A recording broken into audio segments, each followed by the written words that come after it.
nome do Pai, do Filho e do Espírito Santo. Amém. Podemos sentar. Reverendíssimo Padre Silvano, digníssimo pároco dessa paróquia, Padre Domingos Sávio, Padre Marco Antônio, reverendas irmãs, autoridades aqui presentes, caríssimos irmãos, em nosso Senhor Jesus Cristo. É com alegria que nós celebramos no dia de hoje a festa do Santíssimo Salvador, do Senhor Bom Jesus crucificado, padroeiro desta paróquia, padroeiro também da nossa diocese de Campos, que é aquele que se apresenta aos nossos olhos no dia de hoje como transfigurado no Monte Tabor.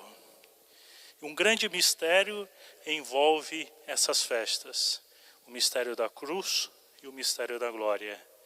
E nós podemos compreender muito facilmente por que razão nós celebramos o Senhor Bom Jesus crucificado, justamente quando Jesus aparece transfigurado sobre o Monte Tabor. O evangelho de hoje, tomado do evangelista São Mateus, é uma verdadeira catequese sobre qual é o significado de ser discípulo de Jesus, que implica necessariamente o seguimento de Jesus no dia a dia, e esse seguimento que conduz a pessoa à transfiguração, à glória.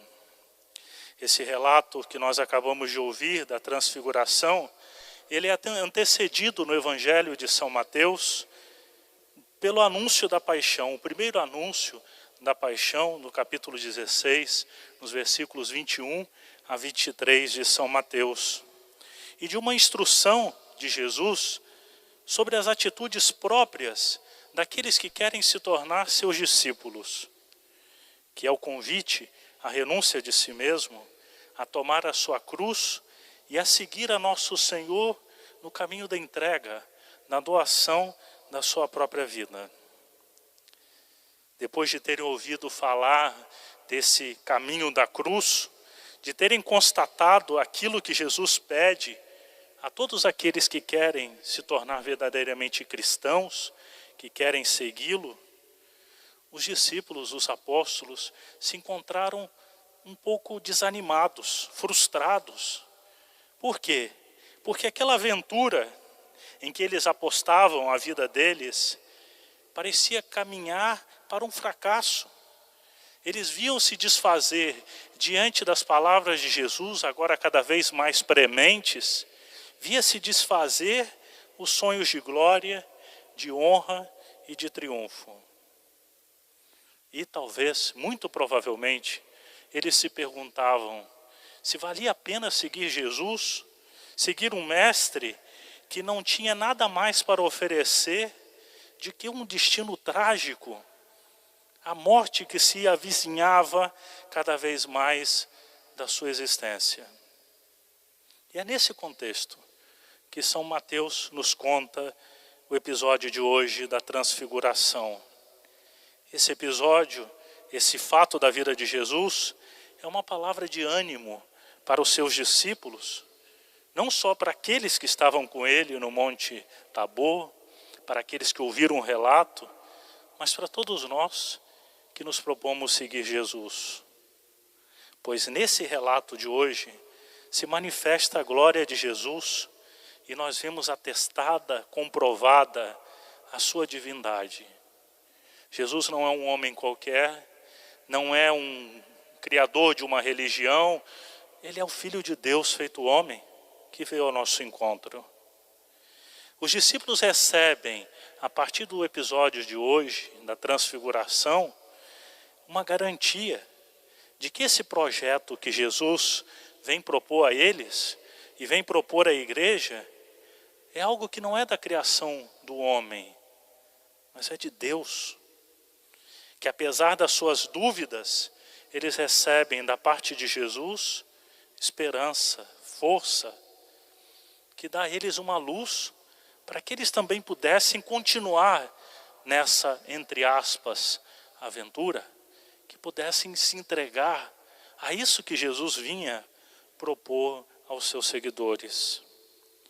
Essa narração da transfiguração do Senhor é uma teofania, é uma epifania que aparece muito junto há outras que nós encontramos também no Evangelho, que nós celebramos solenemente no dia 6 de janeiro, como a vinda dos magos, como o batismo de Jesus no Jordão e o milagre de Jesus nas bodas de Caná.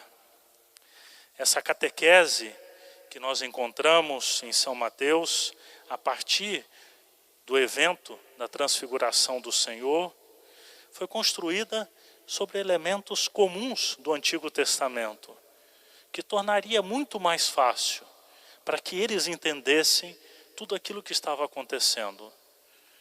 Nosso Senhor quer falar numa linguagem que eles possam entender.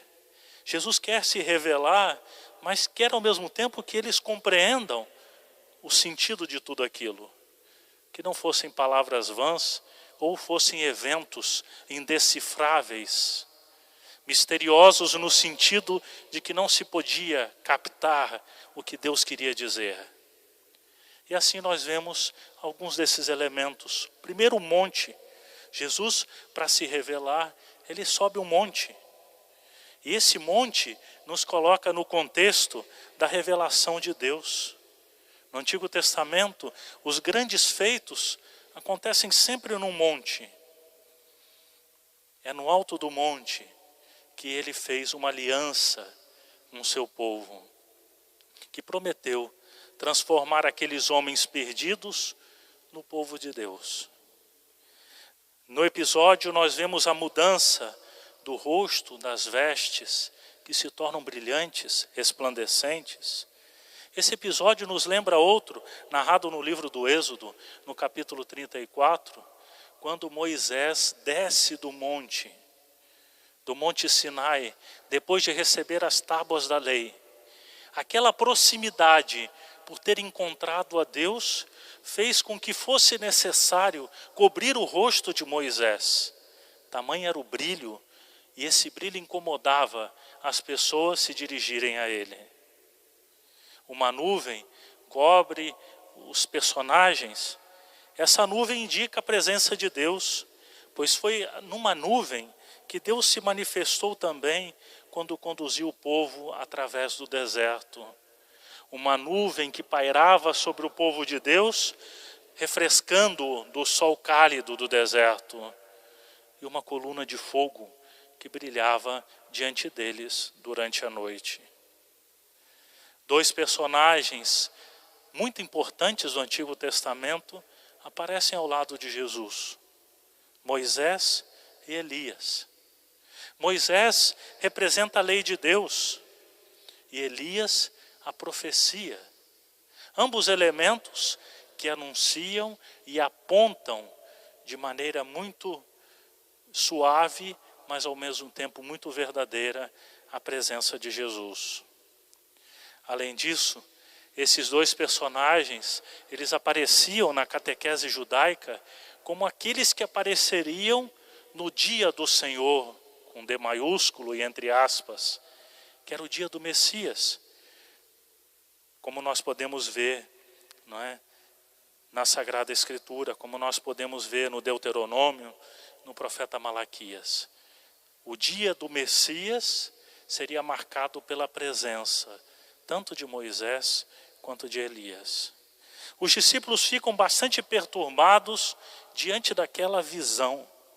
E é a reação lógica de toda pessoa em sã consciência diante da manifestação da grandeza de Deus, do poder de Deus, aquilo que os olhos deles podiam contemplar.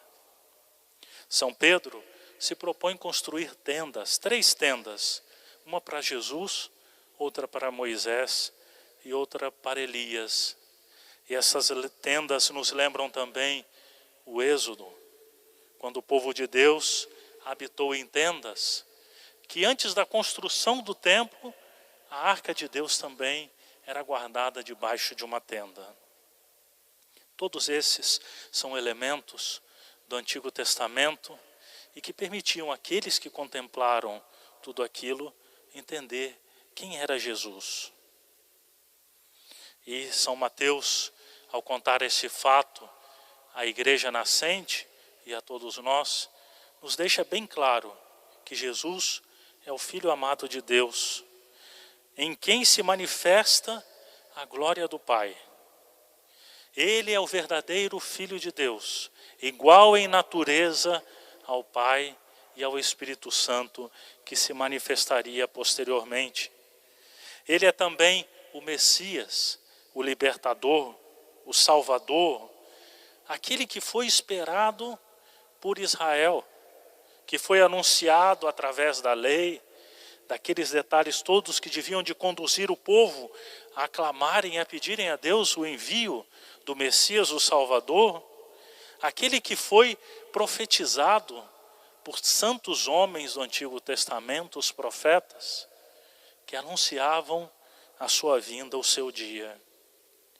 E mais, Jesus que se transfigura no Monte Tabor é o novo Moisés. É aquele através de quem o próprio Deus mostra a sua face. Não mais uma face velada, mas a verdadeira face de Deus. E que dá ao seu povo uma nova lei, que propõe aos homens uma nova aliança.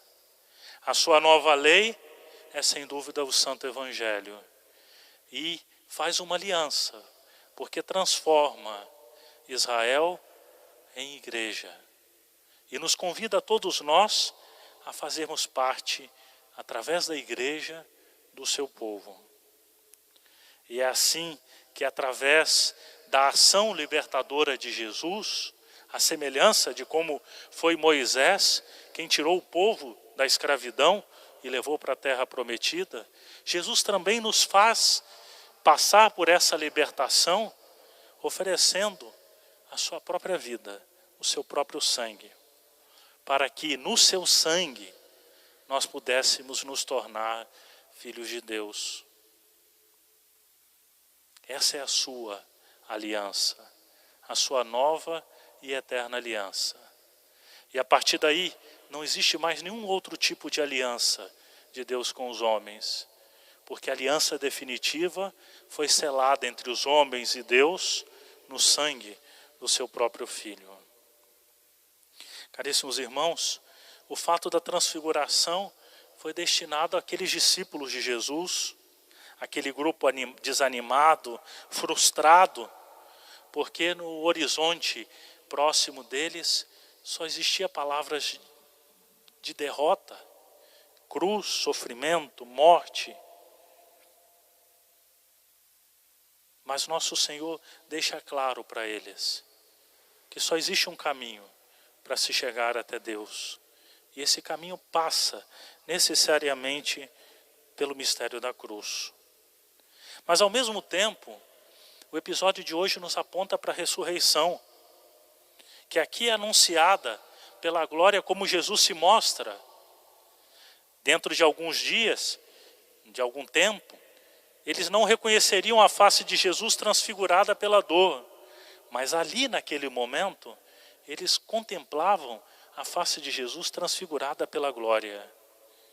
Eles veem o seu rosto resplandecente, suas vestes resplandecentes, já nos apontando aquilo que São Pedro, São João e depois as santas mulheres contemplariam: Jesus ressuscitado, os anjos que estavam guardando o sepulcro.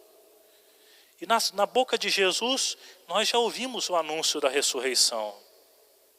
Jesus pede que eles não contem a ninguém aquilo que eles viram, até que o Filho do Homem ressuscite dos mortos.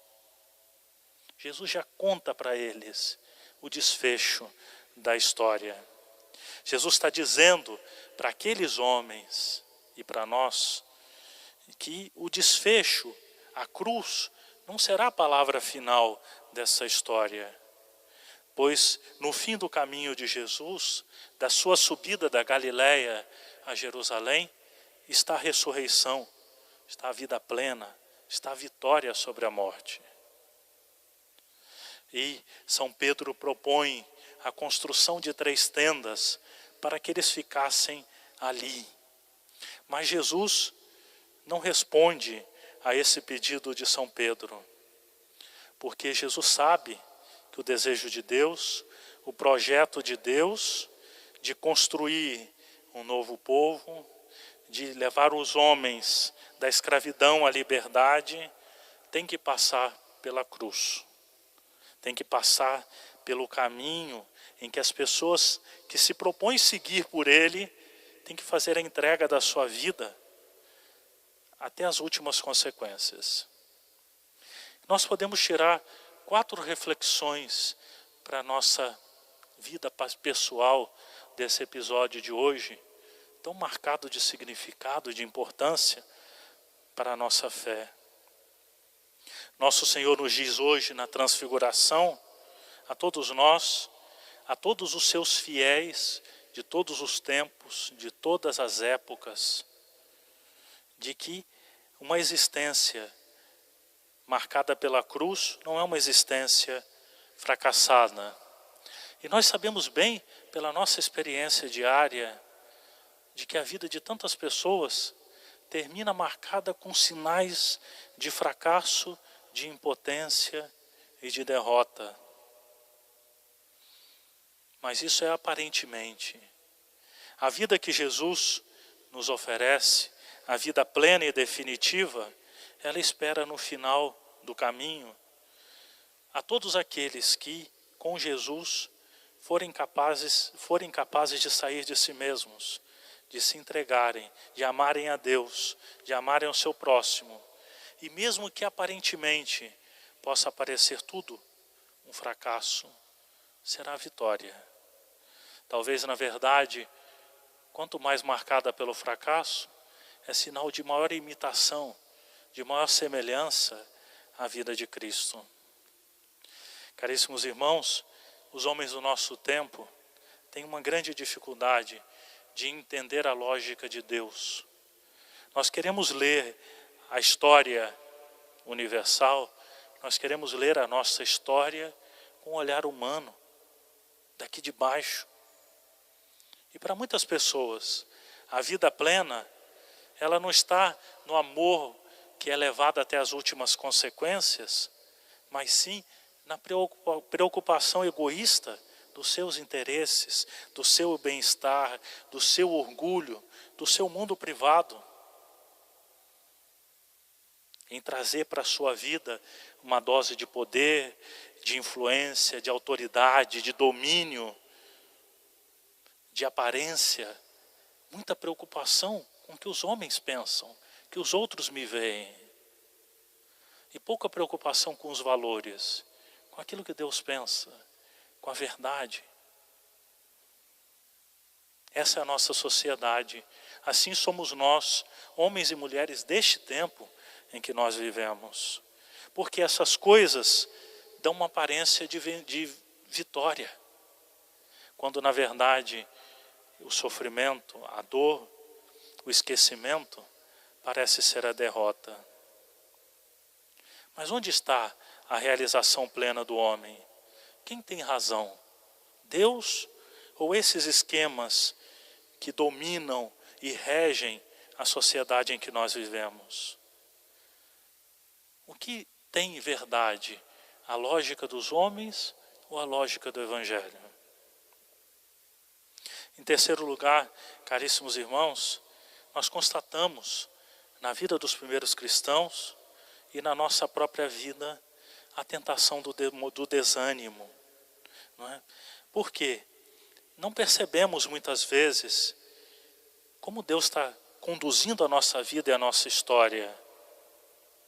Ou parece que seguindo aquilo que Deus pede de mim, aquilo que eu vejo como verdade, isso vai me conduzir ao fracasso. A transfiguração de Jesus no Monte Tabor grita bem alto aos nossos ouvidos de que nós não devemos desanimar, pois nunca a lógica de Deus conduz ao fracasso, mas a ressurreição, a vida definitiva, a felicidade sem fim. Quando nós nos propomos ser cristãos, de modo algum, em nenhum momento, Jesus nos enganou, dizendo que nos prometia isso ou aquilo. Desde o primeiro momento, o que Jesus diz aquele que quiser ser meu discípulo, tome a sua cruz e siga-me. Afetados pelo desânimo do caminho, do sol, das tristezas, das angústias que a vida inevitavelmente traz em si, nós devemos olhar para o Tabor. Nós devemos olhar para Jesus vitorioso e encontrar aí a força para nós também atravessarmos o nosso vale de lágrimas, subirmos o nosso calvário, estirarmos os nossos membros sobre o madeiro e sermos crucificados com Ele. E por fim, última consideração, nós vemos que aqueles 3 discípulos, São Pedro, São Tiago e São João, diante daquela visão extasiante do Tabor, eles parecem que não tinham vontade de descer dali. Aquela visão era demasiado refrescante, confortante. Eles estavam com medo de descer e enfrentar o mundo dos homens, enfrentar os problemas, que apenas apontavam, despontavam no horizonte da igreja nascente. Nós não podemos trazer os olhos só voltados para o céu. Não podemos viver alheios à realidade concreta do mundo que nós vivemos.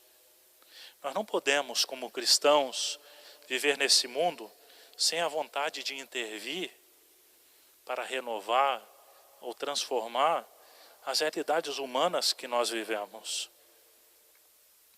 Nosso Senhor mostra a realidade final, mas nosso Senhor nos convida a testemunharmos aqui e agora aos homens, mesmo contra toda a corrente, que a realização autêntica de cada homem e mulher vindo a este mundo está no dom da própria vida.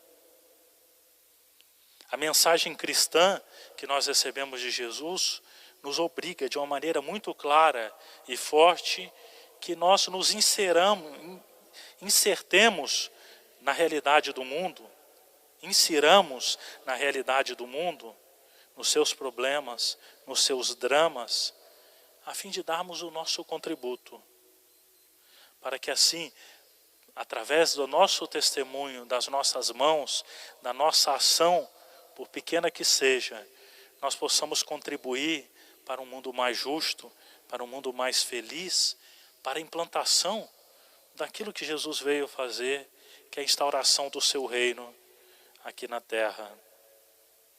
Muito contrário ao que alguns filósofos disseram, a religião não é uma espécie de ópio que nos adormece, mas é um compromisso com Deus, que se torna também um compromisso de amor para com o mundo que nós vivemos e para com cada pessoa que nós encontramos durante o nosso caminho. Portanto, peçamos ao bom Senhor Jesus crucificado, que nos aparece hoje, ao mesmo tempo apontando para o drama do sofrimento, nos encorajando a tomar a nossa cruz, mas ao mesmo tempo nos mostrando a glória, o final dessa história. Peçamos ao Senhor bom Jesus coragem, ânimo, que nós lutemos, que nós carreguemos a nossa cruz e com a certeza de que no final dessa história, a última palavra nunca vai ser a palavra da derrota, não vai ser a palavra do fracasso, da morte, da destruição, mas a palavra da vida, a palavra da ressurreição, a palavra da vitória, que é a palavra de Jesus. Em nome do Pai, do Filho e do Espírito Santo. Amém.